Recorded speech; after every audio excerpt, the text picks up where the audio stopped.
about power plant engineering.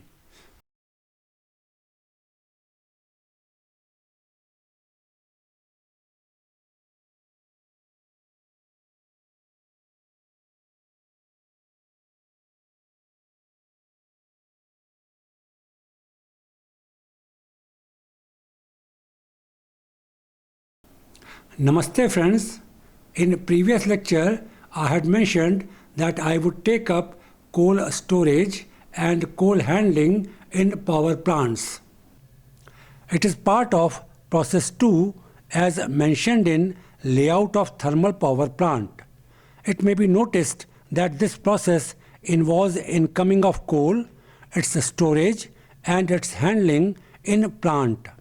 From this lecture onwards, I would be talking to you about these aspects of thermal power plant in detail.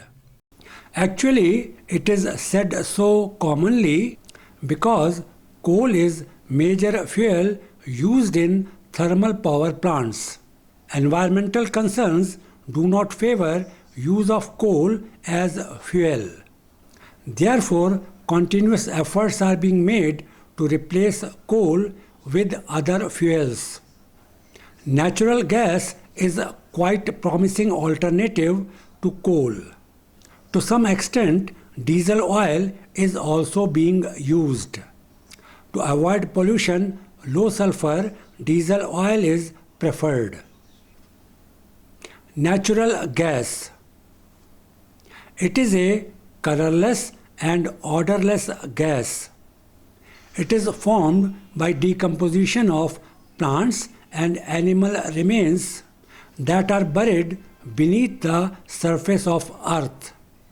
After a long time spanning millions of years, high pressure and high temperature facilitated their conversion into hydrocarbon fuel. Natural gas is available independently and as a byproduct during extraction of crude oil. It comes out from beneath the surface of the earth in raw form. It is composed of methane, ethane, propane, butane and pentane. Oxygen, hydrogen sulfide, nitrogen, carbon dioxide and water are also present as impurities. Further, natural gas is processed and it has methane and traces of impurities. Natural gas has high energy density. Energy density represents energy contents per unit mass or per unit volume. It is considered as one of the cleanest fossil fuel, but still its combustion produces carbon dioxide and NOx. As compared to coal, it produces about 58% of carbon dioxide, and as compared to diesel oil, it produces about 75% of carbon dioxide. As evident, pollutants produced by natural gas are quite less as compared to coal and diesel oil. This has encouraged the use of natural gas. Many power plants have a combined cycle. Here, both coal and natural gas are used as fuel. It consists of a gas turbine that uses natural gas as fuel. Its combustion converts chemical energy possessed by gas into thermal energy. Thermal energy is converted into mechanical energy and mechanical energy is further converted into electrical energy. This is a usual manner in which conversion of energy takes place in a power plant. Another cycle has a boiler that uses coal and a steam turbine. Diesel oil. Refining crude oil produces petrol and diesel oil, commonly known as diesel. Diesel is another fuel used in thermal power plants. Its use is limited to peak load plants. Peak load plants are small plants used to cope up with sudden increase in demand of electricity. During evening, maybe for about 5 or 6 hours, power requirements rise suddenly. These plants can be started and shut down quickly. Low sulfur oil is used in these plants to reduce air pollution to some extent. Coal. In spite of the fact that combustion of coal causes harm to environment, it is main fuel used in thermal power plants. Measures are being taken to reduce the pollutants contained in flue gases. Flue gases are exhaust gases coming out of thermal power plant. Fuel handling. Fuel handling is divided into two parts. One is out plant handling and other is in plant handling.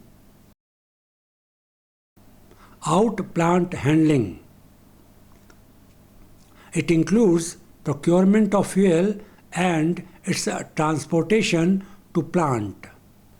Procurement team carry the responsibility of procurement of fuel. This team does all kind of paperwork including getting quotations and fixing deals, etc. This team is responsible for getting good quality fuel at reasonable price. Second part involves transportation of fuel. Procurement team manages transportation of fuel at reasonable price. Another essential part of procurement process is to get fuel supply regularly. Power plants are supposed to supply electricity continuously and therefore regular supply of fuel becomes essential. Transportation of fuels. Sources of fuel and location of power plants is not same in most of the cases. As more and more thermal power plants are coming up and these are located in different part of country, transportation of fuel is of high importance. Natural gas. For intercontinental transportation, natural gas is liquefied. Therefore, it is also known as liquefied natural gas or LNG. It is pressurized to an extent that its volume is reduced to 1/600. It attains a temperature of -160 degrees Celsius. Special tanks are required to keep it at such a high pressure and low temperature. These are huge tanks and are part of ships that move from one continent to another. The size of ship too is enormous. Once it reaches its destination port, it is unloaded. Liquefied natural gas is brought back to its gaseous form and is stored. From there, it is transported through pipelines generally. As already mentioned, natural gas is available independently and as byproduct at extraction site of crude oil. From its place of availability, it is transported through pipelines to plant site. Pipelines are a reliable mode of transportation. Capital investment in laying pipelines is quite high, but running cost is low. These pipelines have length running into hundreds of kilometers as plant site and port or place of availability of gas or its exploration site are far away generally. Diesel oil. It is mainly transported through goods trains. In addition, goods carrying vehicles are used to transport it through roads. Trains are capable of transporting large amount of diesel oil, whereas a single goods carrying vehicle can transport limited amount of diesel oil. Alternatively, pipelines are also being laid to transport diesel oil through long distances. This mode of transport proves to be economical in long run. Coal. Coal is extracted from coal mines that are located in a particular area. Goods trains are again a reliable, convenient, and economical mode of transportation of coal. For intercontinental transportation of coal, ships are used. These can carry huge amount of coal. This makes them economical mode of transportation. In plant handling, as already mentioned, fuel is procured and transported to plant under out-plant handling. Once it reaches in plant, unloading of fuel, its storage, and further its movement to furnace comes under in-plant handling. Unloading of fuel. The manner in which fuel is unloaded depends upon fuel itself. Storage of fuel is done in different ways, and again it depends upon type of fuel. Natural gas. Gas that arrives in plant through pipeline is stored in long cylindrical tanks with semi-spherical ends. This shape of tank helps in uniform distribution of stress due to pressure exerted by gas. These are made up of steel or composite material that provides them desired strength. Cylindrical tanks have wall thickness varying between 25 mm and 60 mm depending upon quantity of gas being stored. In power plant, any liquid present in gas need be removed. Therefore, gas is made to pass through scrubber.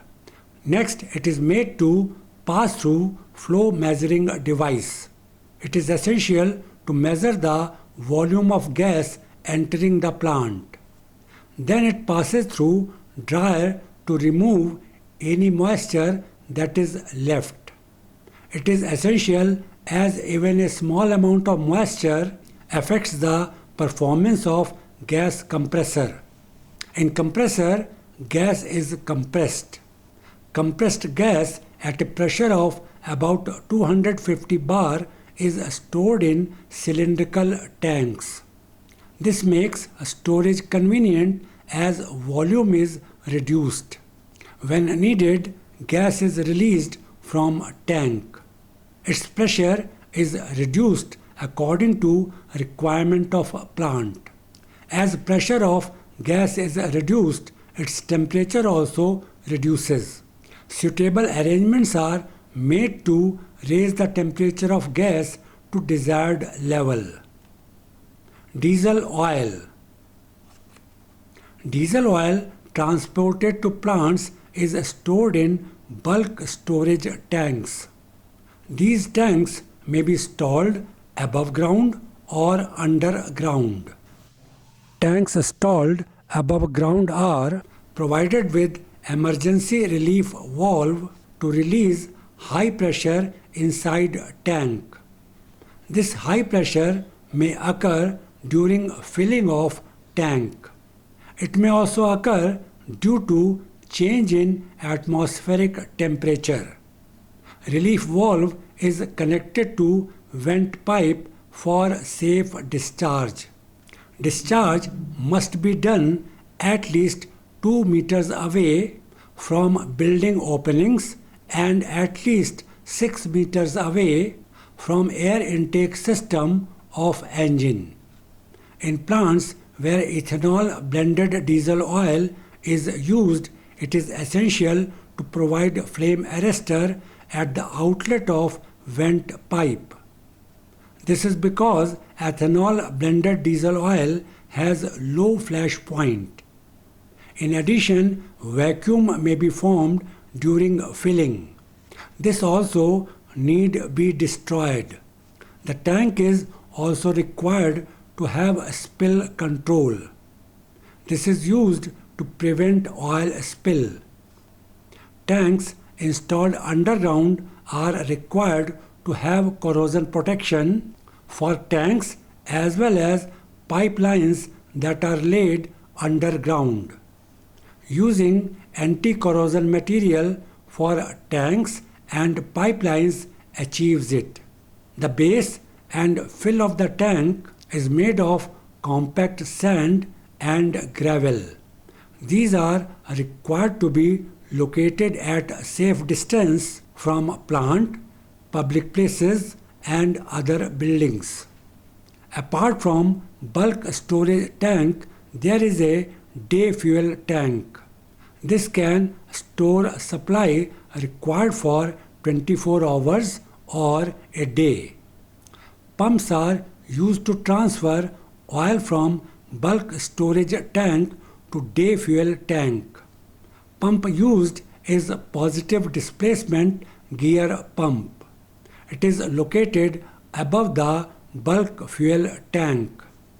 It is provided with a foot valve in the suction line that keeps a pump primed. Priming ensures filling of suction line with fluid and avoiding presence of air that may be trapped. This makes pump ready for use immediately after it is started. The oil is transferred to day fuel tank as per requirement of plant.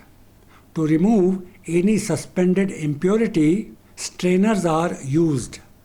It is essential that oil that is injected in engine is free from any impurity. Air is required for combustion of oil. Combustion process is a chemical reaction for which oxygen is an essential constituent. Atmospheric air or air is the source of oxygen. Air intake system is provided in a diesel engine. The air supplied must be free from dust particles. If dust particles go inside cylinder of engine, these act as abrasive and cause quick abrasion of rings or cylinder liner or cylinder. Therefore, air entering the cylinder must be clean and free of any dust particle. Diesel engines are either turbocharged or supercharged for improved efficiency. Turbocharging of engine involves supplying more air at high pressure to engine.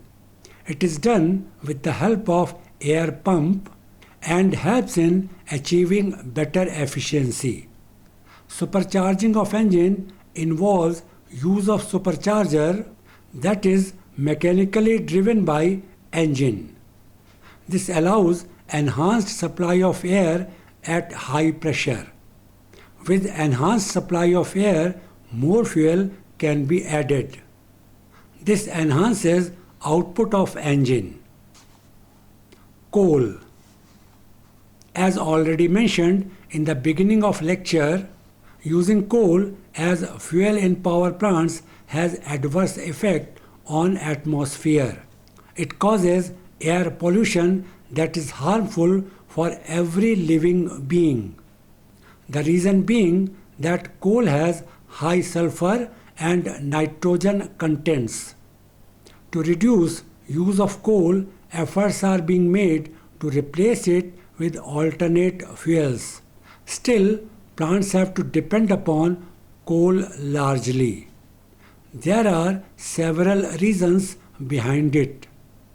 These include increasing demand of electrical energy and availability of coal. Coal being major fuel being used in power plants, term coal handling is commonly used, though fuel handling is a more appropriate term. Coal handling again involves out-plant handling and in-plant handling. As already mentioned, out-plant handling involves procurement and transportation of coal from coal mines to plants. In-plant handling involves unloading of coal, its bulk storage inside plant, transportation of coal to processing unit, and its storage in bins that are located near furnace. I would be taking up detailed discussion on coal handling in power plants in my next lecture. Thanks for watching.